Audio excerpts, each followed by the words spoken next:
Welcome to this video lecture on outlining. In it, I'm going to give you some tips for how you can use an outline as a tool to better prepare yourself for taking on large writing projects, whether it's a short essay or whether it's a master's thesis.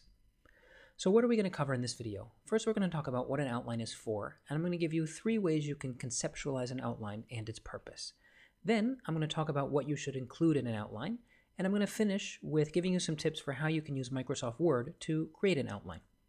So what is an outline? To answer that question, you need to remember that academic writing is a multi-step process. And within that process, outline is a form of pre-writing. So it's something you do before you begin your drafting. Now, why is that? Well, when you write your draft, you want to be able to focus on your writing, right? You want to make sure that you're using just the words that you want to use. You want to make sure that your citations are correct. You want to make sure that your quotes are correct. And you don't have to think about, wait, is this the quote I want to use here? Or was I going to mention this later? So the idea of an outline is that it allows you to focus on the structure and content of your paper before you actually start writing your paper. And that way, when you actually start writing your paper, you can focus on writing. You can focus on writing it. So with that in mind, how can we conceptualize an outline? Well, I think the first way to conceptualize an outline is as a skeleton. And this is pretty self-explanatory. It helps you get the bones into place, the basic structure into place, before you begin to flesh out your ideas. You add the muscles and the sinews, right? So that way you make sure that, the head is in the right place, the trunk is in the right place, the legs are in the right place. So the advantages of thinking about an outline as a skeleton is that it allows you to focus broadly on structure. And that being said, one of the drawbacks of thinking of an outline as a skeleton is that oftentimes the connections are not always clear. So I know that the head goes above the trunk, but I might not yet be clear on exactly how those two fit together. And that brings me to my second conception of an outline, which is an outline as a roadmap. And again, this is pretty self-explanatory. The advantages are that it gives you a clear starting point for your journey, a clear ending point for your journey, and it also helps you pay closer attention to the logical progression of your argument. One step needs to follow after the other. That being said, there are some drawbacks to the roadmap. I think oftentimes when people write sort of roadmap outlines, they lack key details. And that actually brings me to my third conception of an outline, which is an outline as mise en place. Now, when I say mise en place, let me back up for a second and tell you that before I was a professor, I actually worked as a chef. And when you work as a chef, you come in before the restaurant actually opens, and you get your mise en place ready, which means that if you know that you're going to be serving a dish with, onions and carrots and parsley, you make sure to dice all your onions, slice all your carrots, and chop all your parsley before everything starts. You make sure everything is in the right container in your workbench in front of you, and that way when sort of the madness of the food service begins, you don't need to worry about your ingredients, you just need to worry about putting them together. And that way, during the sort of chaos time of when the restaurants open, you're more in a state of flow and you can keep moving forward. Now, the advantages of thinking about an outline as mise en place, well, the details are there when you need them. Of course, the details aren't, carrots and onions, but rather it's key quotes, key arguments. The other thing is, when you have everything ready to go ahead of time, you can really focus on your writing when you're writing. So it helps get you in a state of flow, which means that drafting is going to go a lot quicker and it's going to go a lot better. It's going to be a lot less painless. Now, one of the drawbacks of an outline as mise en place is that oftentimes you sort of lose the big picture. And when I'm giving you these 3 ways to conceptualize an outline, I think you need to sort of use them all 3 at the same time, right? So you need to make sure you have the large pieces or chunks of your paper or the bones of your paper in place. You need to make sure that there's a logical step-by-step progression from start to finish. And then you also need to make sure that you have all those details ready to go so that way when you're drafting you can just focus on your writing. So with all of this in mind, what are you supposed to include in your outline? Well, the first thing is your outline needs to be planned down to the level of each paragraph. And for each paragraph, I recommend you have just a line, either a quick title or just a few keywords that are going to remind you what is the topic you're going to cover in that paragraph. And for each paragraph, you should definitely have the first sentence that you're going to have in that paragraph. And the reason is you want to keep your momentum going. So as soon as you finish a paragraph, you have the first sentence of the next paragraph ready to go, and then you're already in the next paragraph and you're sort of off to the races. And the other thing you want to have ready is you want to have your examples that you're going to use, and you'll want to have your relevant quotes ready to go. And when I say quotes, just let me give you 2 tips. The first thing is make sure that you have the page numbers ready, because nothing is going to kill your momentum than having to go back to your source or back to the PDF and remind yourself what the page number was. And then also make sure that you put all of your quotations in quotation marks, or you could even make them a separate color. And the whole idea is that, when you're writing quickly, you want to be able to quickly distinguish what are your words from the words of other authors. And that way you don't sort of unintentionally commit any sort of plagiarism.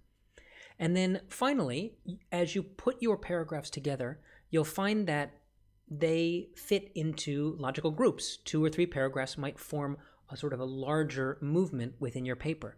And so you'll want to group those paragraphs into sections. And then once you've done that, I always recommend that the last thing you do for your outline is write your introductory paragraph, where you explain to your reader what are the steps, what is the roadmap for the paper to come, and then explain in 1 or 2 sentences what is the purpose of this paper and why is it important? Why is the thesis or findings that you're putting forward in this paper worth reading? And it's important to have that introductory paragraph and that quick summary of what it's about and why it's important ready to go, so you can sort of refer to it as you move through the writing process, right? You're keeping the big picture in sight. Now, if you look at this, you can actually see that everything is a little bit out of order. So let me reorder everything in a little bit more logical way. So what should your outline include? You should definitely start with your introductory paragraph.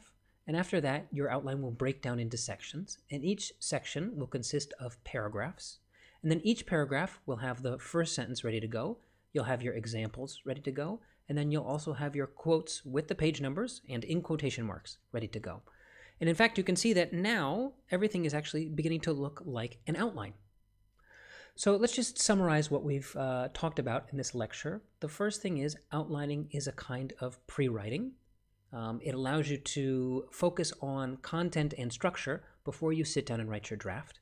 You can think of it as a skeleton, as a roadmap, as a mise en place. The idea is to get the big pieces into place, to make sure that the flow from one idea to the next makes sense, and then to make sure that you have all your details or ingredients ready to go so that when you are writing, you can focus on writing.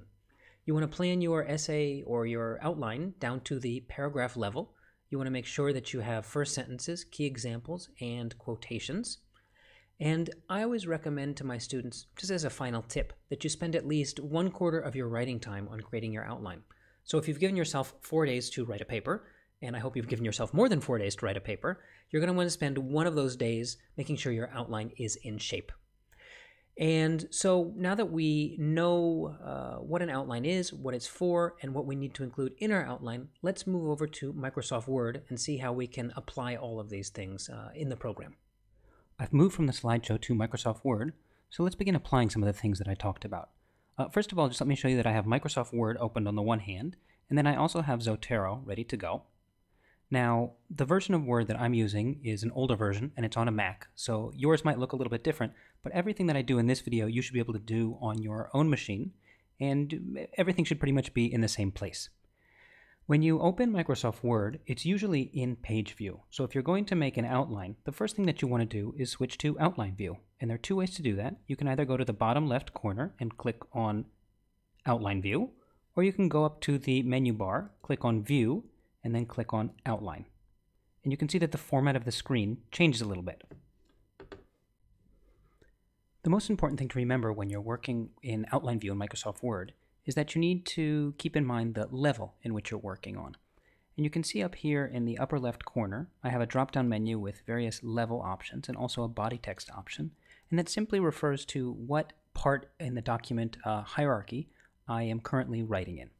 So, for example, if I were writing an essay, level 1 would probably be a section. And so all of these you can see are on level 1. Now, if I go to the end of the line and I press the Enter key, and then I press the Tab key, you can see that this changes to level 2. And for an essay, level 2 would probably be a paragraph. I can do the same thing with section 2. And maybe I'll just number these for ease of use. Now, one of the advantages of working in the outline view is that you can very easily move things around. So for example, if I decide that paragraph 1 would actually be better in section 2, I can just click on this little bar and drag it down. And I can take paragraph 2 and I can drag it up to section 1. I can also use these buttons to move things up or down. And if I move a section, everything that's underneath the section will move with it.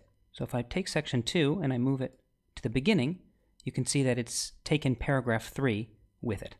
The other thing that I can do is I can change things from level 1 to level 2, either by pressing the Tab key or by using these promotion and demotion buttons at the top. And then finally, if I want to just see level 1 without actually looking at all of the level 2 paragraph level stuff, I can either double click on these little crosses, or in the show menu, I can say show me only level 1, or I can say show me level 1 and level 2, and if I have even more levels in my document, I can go to all levels. So that's how you would navigate in the outline view of Microsoft Word. I'm going to take everything here, select it, and delete it, and I'm going to start over again. I'm going to make sure I'm in level 1. And now I'm going to start writing an outline. The example I'm going to work with is from something I've already written, and the reason I'm mentioning this is because the way I'm going to lay it out here on the page, I'm going to go from top to bottom. That is to say, I'm going to start with the introduction, then the sections, and then the paragraphs. Now, when you're doing your outlines, you might find that you'll build it from the bottom up. You'll start with the paragraphs and then group them into sections, and only after that, only after you have an idea of the structure of your paper, will you write your introduction. So I'm doing a little bit, I'm presenting it in a more logical way, but usually when you are doing your pre-writing, you are doing it sort of backwards, or you're building it piece by piece. At any rate, I'm here in level 1, so the first thing I'm going to do is I'm going to have my introduction. I'm going to hit the Enter key, and I'm going to change from one of the levels to body text, which just means the normal text in which the whole paper is going to be written, anything that's not a title or a paragraph. And I'm going to add my introductory paragraph. Good.